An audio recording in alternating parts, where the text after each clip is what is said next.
Hello student, class 10th का हम topic start कर रहे हैं आज ह्यूमन रेस्पिरेटरी सिस्टम। रेस्पिरेशन के बारे में जैसे हम पहले भी थोड़ा सा पढ़ चुके थे कि रेस्पिरेशन इंट्रोडक्टरी पार्ट में कि रेस्पिरेशन क्या होता है और ब्रीदिंग क्या होती है। ठीक है, ब्रीदिंग सिंपल सा क्या होता है कि एटमॉस्फेयर में से ऑक्सीजन या एयर का इनटेक करना और कार्बन डाइऑक्साइड को हमारी बॉडी से एटमॉस्फेयर में रिमूव करना, ये प्रोसेस क्या होता है, ब्रीदिंग होती है। ठीक है, लेकिन रेस्पिरेशन क्या है कि ये जो ऑक्सीजन हमने कंज्यूम करी है, इस ऑक्सीजन की प्रेजेंस से ग्लूकोज का ब्रेकडाउन होना और एनर्जी प्रोड्यूस करना, means utilization of this oxygen to break down of glucose so that energy will produce। और ये एनर्जी हम अपनी किसी भी मेटाबॉलिक एक्टिविटीज़ में हम इसको यूज़ कर सकते हैं। ये होता है रेस्पिरेशन। ठीक है, इसके केस में हमारे पास हमारे बॉडी के कुछ रेस्पिरेटरी ऑर्गन्स होते हैं जो पूरे सिस्टम के प्रोसेस के लिए असेंशियल है। मतलब कि हमारे बॉडी के कुछ ऑर्गन्स हैं जो सब आपस में मिलकर के रेस्पिरेटरी सिस्टम को प्रोसीड करते हैं। ठीक है, तो हम डायग्राम्स के साथ उसको देखते हैं। देखो अब ये हमारा क्या है, नॉस्ट्रिल, ये बक्कल कैविटी। ये नॉस्ट्रिल, यहाँ से एयर, एटमॉस्फेरिक एयर अंदर जाएगी, ये नॉस्ट्रिल, और ये बक्कल कैविटी। नेसोफेरेंजियल डक्ट, यहाँ पे क्या है, लैरिंग्स। ठीक है, उसके आगे क्या आता है, ट्रैकेट। ट्रैकेट फर्दर किस में डिवाइड होगा, ब्रोंकस में, फिर ब्रोंकाई, और ये आते हैं हमारे पास दो हमारे लंग्स। ठीक है, हमेशा ध्यान रखना हमारा एक साइड का जो लंग होता है वो थोड़ा सा ऐसे शिफ्टेड होता है। किस वजह से, क्योंकि यहाँ पे हमारा कौन सिचुएटेड होता है, यहाँ पे सिचुएटेड है हमारा हार्ट, जिसकी वजह से हमारा एक साइड का जो लंग है वो कैसा होगा, शिफ्टेड होगा। ठीक है, समझ में आई बात। चलिए, एटमॉस्फेरिक में ऑक्सीजन की लेवल हाई है एंड कार्बन डाइऑक्साइड का जो अमाउंट है वो कम है। ठीक है, लेकिन यहाँ से सारी एयर्स कहाँ जाएंगी, नॉस्ट्रिल के थ्रू ये जाएंगी किस में, सबसे पहले फेरिंग्स में। फेरिंग्स का अगर हम स्ट्रक्चर देखें तो यहाँ पे तुम देखोगे कि नेजल कैविटी और बक्कल कैविटी आगे जाके मिक्स हो रही है। तो नेजल कैविटी में तो एयर जा रही है और बक्कल कैविटी में हमारा फूड जाता है। तो आगे जा कर के एक पीछे पाइप होता है फूड पाइप और आगे होता है विंड पाइप। तो हमेशा एक डर रहता है कि हमारा जो खाना है वो हमारा विंड पाइप में नहीं जाना चाहिए। तभी बोलते हैं कि खाना खाते टाइम पे बात वगैरह नहीं करनी चाहिए, क्योंकि उस टाइम पे हमारा ब्रेन काम नहीं करता और प्रॉब्लम ये हो जाती है कि जो फूड है वो हमारा विंड पाइप में एंटर कर सकता है। लेकिन अगर हम कॉन्शियसली खाना खा रहे हैं, बहुत ध्यान से खाना खा रहे हैं, तो क्यों हमारा खाना जो है वो विंड पाइप में एंटर नहीं करता। यहाँ पे देखो, तो आगे की तरफ जो होता है वो होता है हमारा क्या, विंड पाइप, और बैक साइड में होता है हमारा फूड पाइप। ठीक है, तो ये है ग्लॉटिस। इस ग्लॉटिस के ऊपर एक कैप लगी होती है जिसको हम क्या बोलते हैं, एपीग्लॉटिस। ये बहुत इंपॉर्टेंट होता है। तो एपी मीन्स ऊपर, ग्लॉटिस के ऊपर एक कैप लाइक स्ट्रक्चर है कि जब भी हम खाना खाते हैं तो ये एपीग्लॉटिस हमारे विंड पाइप को कवर कर देता है, जिससे कि खाना हमारे विंड पाइप में एंटर ना करे। ठीक है, तो ये क्लोजिंग और ओपनिंग कौन करा रहा है, हमारी ब्रेन सिग्नल देता है। इसलिए बोलते हैं कि खाना खाते टाइम जो है हमें बाकी एक्टिविटीज़ अवॉइड करनी चाहिए, क्योंकि अगर हमारा ध्यान वरना उस बाकी एक्टिविटीज़ में जाएगा तो ब्रेन प्रॉपरली सिग्नल्स नहीं दे पाएगा, और ये एपिग्लॉटिस अगर ओपन रह गया तो खाना हमारा विंड पाइप में एंटर कर सकता है, और तुम्हें पता है कि अगर खाना विंड पाइप में गया तो विंड पाइप में कोई हमारे डाइजेस्टिव एंजाइम्स वगैरह नहीं होते, तो हमें प्रॉब्लम ही होगी। क्लियर? चलिए अब आगे मूव करते हैं। फेरिंग्स से होते हुए यहाँ पर आएगा क्या? लैरिंग्स, जिसको हम क्या बोलते हैं? वोकल कॉर्ड, क्योंकि यहाँ पे हमारे पास दो बोन्स होती हैं, जब ये आपस में टकराती हैं इनकी वाइब्रेशन की वजह से क्या प्रोड्यूस होती है? साउंड प्रोड्यूस होती है। इसको हम वॉइस बॉक्स भी बोलते हैं। ठीक है, आगे ट्रैकेट। ट्रैकेट में क्या होता है? सी शेप कार्टिलेजिनस बोन होती हैं। आपने बैलून देखा होगा, बैलून में जब एयर फिल होती है तो वो अच्छे से फूला हुआ होता है, लेकिन जैसे ही उसमें से एयर रिमूव हो जाती है तो वो आपस में उसकी जो मेम्ब्रेन होती है वो बैलून की मेम्ब्रेन आपस में चिपक जाती है, स्टिक हो जाती हैं। ठीक है, वैसे ही अगर हमारे पास यहाँ पे ये cartilaginous C shape muscles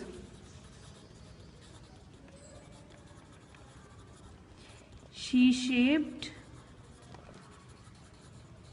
muscles नहीं होंगी तो हमारा ये जो ट्रैकेट है, जैसे ही यहाँ से एयर बाहर निकलेगी तो ये भी आपस में क्या हो जाएगा? स्टिक हो जाएगा। तो इसके स्ट्रक्चर ऐसे एज इट इज़ मेंटेन रहे, उसके लिए हमारे पास यहाँ पे क्या होती है? सी शेप कार्टिलेजिनस मसल्स होती है जो उसको स्टिक नहीं होने देती। जैसे ही एयर वापस बाहर निकलती है वो वापस से उसको उसके शेप में लेके आ जाता है, उसके शेप को रिटेन करके रखता है। क्लियर? चलिए आगे जाकर के इसमें फर्दर ब्रांचिंग होती है। ठीक है, इस तरीके से ब्रांचिंग होंगी और लास्ट में जो स्ट्रक्चर बनता है वो बहुत सुंदर स्ट्रक्चर बनता है, जिसको हम क्या बोलते हैं? एल्वियोलाई। बैलून शेप स्ट्रक्चर बनता है एल्वियोलाई। ये जो दो लंग्स हैं इनके नीचे एक और इम्पॉर्टेंट ऑर्गन होता है जिसको हम बोलते हैं डायफ्राम। और ये बहुत इम्पॉर्टेंट क्यों है? जब हम रेस्पिरेटरी सिस्टम पूरा पढ़ेंगे कि किस तरीके से हम एयर इनहेल कर रहे हैं और एक्सहेल कर रहे हैं, उस टाइम पे आपको समझ में आएगा। ठीक है, तो अभी हम स्ट्रक्चर किसका देखते हैं? एल्वियोलाई का। ठीक है, ये क्या है? एल्वियोलाई है, बैलून शेप स्ट्रक्चर होता है, सिंगल लेयर का बना होता है। ठीक है, क्योंकि जब हमने एयर अंदर इनहेल करी है उस केस में आप ध्यान से सुनेंगे कि जब हमने एयर इनहेल करी है तो उस केस में एयर के अंदर ऑक्सीजन एंड कार्बन डाइऑक्साइड दोनों हैं, लेकिन ऑक्सीजन की अमाउंट ज़्यादा है कंसंट्रेशन, एंड कार्बन डाइऑक्साइड का अमाउंट कम है। और इन एल्वियोलाई से हमारी ब्लड कैपिलरीज अटैच होती है, एक नेटवर्क लाइक स्ट्रक्चर बना के रखती है। पूरी तरीके से इसको क्या करेंगी? अच्छे से इसके चारों तरफ में नेटवर्क लाइक स्ट्रक्चर बना के रखती है। ठीक है, ध्यान से सुनते जाना। तो हमारी जो ब्लड वेसल्स होती है वो भी किसकी बनी होती है? सिंगल लेयर की। ठीक है, एपिथेलियम जिसको हम बोलते हैं। जब हम मसल्स चैप्टर देखेंगे उसमें आपको अच्छे से समझ में आएगा कि कौन सी मसल्स जो है यहाँ पर, कौन सी लेयर, कौन सी मसल्स जो यहाँ पे काम कर रही हैं। क्लियर? ये हम न्यूक्लियस बना देते हैं। हर सेल के अंदर क्या है? न्यूक्लियस है। क्लियर? यहाँ तक समझ में आई बात? चलिए देखिए अब इधर भी। अभी देखो क्या होता है। एटमॉस्फेयर में जो एयर आई थी, एटमॉस्फेयर से जो एयर आई थी, एल्वियोलाई के अंदर ऑक्सीजन का अमाउंट ज़्यादा है, तो यहाँ पे क्या होगा? यहाँ पे होगा डिफ्यूजन। और डिफ्यूजन क्या होता है कि कोई भी मॉलिक्यूल्स हमेशा हायर कंसंट्रेशन से मूव करता है लोअर कंसंट्रेशन की तरफ। अब यहाँ पे ऑक्सीजन का अमाउंट ज़्यादा है, यहाँ पे ऑक्सीजन का अमाउंट कम है, तो हायर कंसंट्रेशन से ये मूव कर जाएगा लोअर कंसंट्रेशन में। तो ऑक्सीजन एल्वियोलाई सैक से कहाँ जा रहा है? ब्लड वेसल में। ये क्या है? ब्लड वेसल है। ठीक है, ब्लड वेसल्स में जा रहा है। और ब्लड वेसल्स में जो होता है कि कार्बन डाइऑक्साइड का लेवल ज़्यादा होता है, क्योंकि हमारी बॉडी में मेटाबॉलिज्म हो रखा होता है जिसकी वजह से कार्बन डाइऑक्साइड प्रोड्यूस होता है। तो यहाँ पे कंसंट्रेशन कार्बन डाइऑक्साइड की ज़्यादा है, तो यहाँ से मूव करके ये कहाँ जाएगा? एल्वियोलाई सैक में, जहाँ पे कार्बन डाइऑक्साइड की कंसंट्रेशन कम है।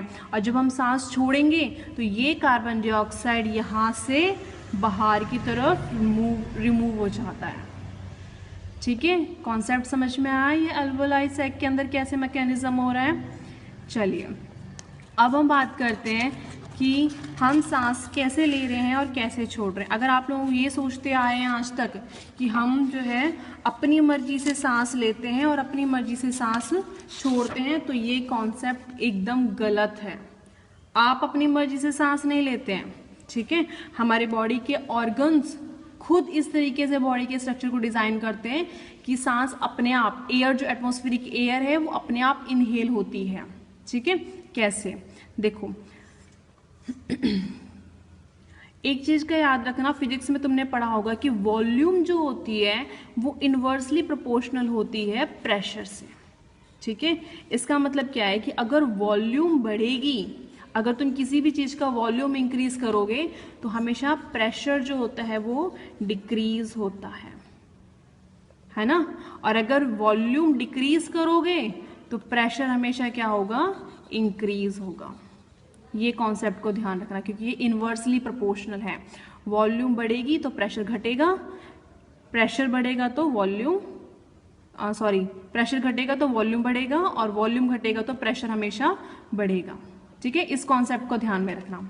अभी देखो क्या हो रहा है, हमने बनाए थे क्या, लंग्स, ठीक है, और उसमें बनाया था हमने क्या, यहाँ पे हार्ट, और यहाँ बनाया था हमने डायफ्राम, ठीक है। और यहाँ पे हम ले लेते हैं क्या, एटमॉस्फेरिक ऑक्सीजन। क्लियर। अब तुम्हें पता है एटमॉस्फेयर में ऑक्सीजन का जो प्रेशर है वो हमेशा कैसा होता है, हाई होता है, ठीक है। तो यहाँ पे अभी क्या है, प्रेशर क्या है, हाई है, ठीक है। लेकिन एक चीज अभी ध्यान में देना, यहाँ पे तुम्हें कोई भी स्पेस दिखाई दे रहा है, कोई स्पेस नहीं है। इसका मतलब यहाँ पे वॉल्यूम कैसा है, कम है, ठीक है। अगर ये जो डायफ्राम है ये इस शेप में है और ये कॉन्ट्रैक्ट करके फ्लैट हो जाए, तो डायफ्राम क्या हो गया हमारा, कॉन्ट्रैक्ट करके फ्लैट हो जाए, ठीक है। तो फ्लैट होगा तो देखो यहाँ पे स्पेस बन गया ना। जैसे डायफ्राम हमारा फ्लैट हुआ तो यहाँ पे क्या बन गया, थोरैक्स कैविटी, एक जगह बन गई, स्पेस बन गई। स्पेस बनने का मतलब क्या है, वॉल्यूम और इंक्रीज हो गया, और वॉल्यूम इंक्रीज तो मतलब प्रेशर डिक्रीज, और एटमॉस्फेरिक प्रेशर तो पहले ही हाई होता है, तो high pressure to low pressure air क्या करेगी, इनहेल करी जाएगी, ठीक है। और वो एयर यहां से इस तरीके से मूव करेंगे, तो इसको बोलेंगे हम क्या, इनहेलेशन। समझ में आई बात कि किस तरीके से एयर अंदर जा रही है, हमारी मर्जी से नहीं जा रही है। हमारे डायफ्राम की जो मसल्स होती हैं वो कॉन्ट्रैक्ट करेंगी, कॉन्ट्रैक्ट करने से वो फ्लैट हो जाएगा, और जैसे ही फ्लैट होगा तो यहाँ पे क्या बन गया, स्पेस बन गया, ठीक है। स्पेस बनने से क्या हो गया, वॉल्यूम इंक्रीज, वॉल्यूम इंक्रीज मतलब कि प्रेशर डिक्रीज, और जैसे ही प्रेशर डिक्रीज होगा और एटमॉस्फेरिक प्रेशर तो हाई होता है, वो एयर क्या करेगी, अंदर की तरफ इनहेल की जाएगी, ठीक है। ये होता है क्या, इनहेलेशन।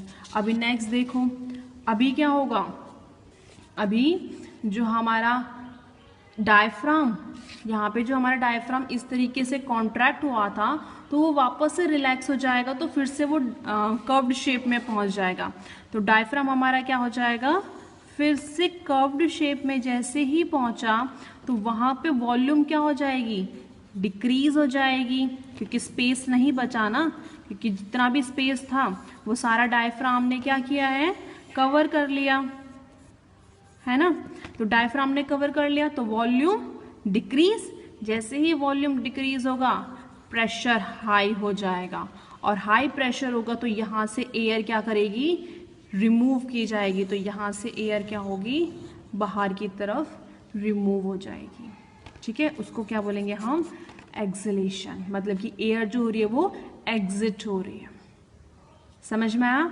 तो यही जो कॉन्सेप्ट मैंने स्टार्टिंग में तुम्हें बताया था ये इंपॉर्टेंट है, इसको ध्यान रखना। प्रेशर और वॉल्यूम अपोजिटली काम करते हैं, इनवर्सली प्रोपोर्शनल जिसको हम बोलते हैं, कि वॉल्यूम इंक्रीज होगा तो प्रेशर डिक्रीज होगा। एक बार वापस देख लो, इनहेलेशन में क्या हो रहा है, डायफ्राम क्या होगा, कॉन्ट्रैक्ट करेगा, डायफ्राम के कॉन्ट्रैक्ट करते ही स्पेस इंक्रीज होगा, ठीक है। स्पेस इंक्रीज मतलब कि वॉल्यूम इंक्रीज होगा तो प्रेशर डिक्रीज हो जाएगा, बाहर प्रेशर ज़्यादा है, एयर जो होंगी लंग्स में फिल हो जाएगा। जैसे ही एयर लंग्स में फिल होगी तो वहाँ पे हमने पढ़ा था कि एल्वोलाई में एयर आ गई, ऑक्सीजन आ गया, वो हमारा क्या करेगा, ब्लड वेसल में पास कर दिया जाएगा, ब्लड वेसल्स में ऑक्सीजन दे दी, ठीक है। अब ये जो ऑक्सीजन ब्लड वेसल में आई है तो ये ब्लड वेसल्स कहाँ पे जाएगा, सेल के पास जाएगा।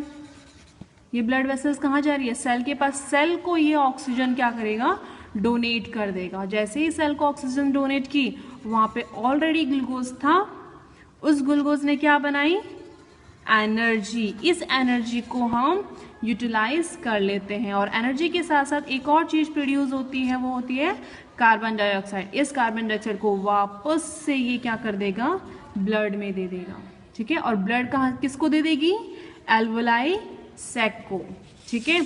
अब एल्वोलाई सैक में यहाँ पे क्या है, कार्बन डाइऑक्साइड है, ठीक है। डायफ्राम वापस से क्या होगा, रिलैक्स हो जाएगा और रिलैक्स होते ही वॉल्यूम डिक्रीज, प्रेशर हाई, और high pressure to low pressure क्या करेगा, ये मूव करके एयर जो कि बाहर निकल जाएगी और एयर के साथ ये कार्बन डाइऑक्साइड भी क्या हो जाएगी, रिमूव हो जाएगी। समझ में आ गया अच्छे से? एक बार इसको अच्छे से समझ लेना। अगर कोई भी प्रॉब्लम होती है तो मैसेज कर सकते हैं आप। Thank you, have a good day.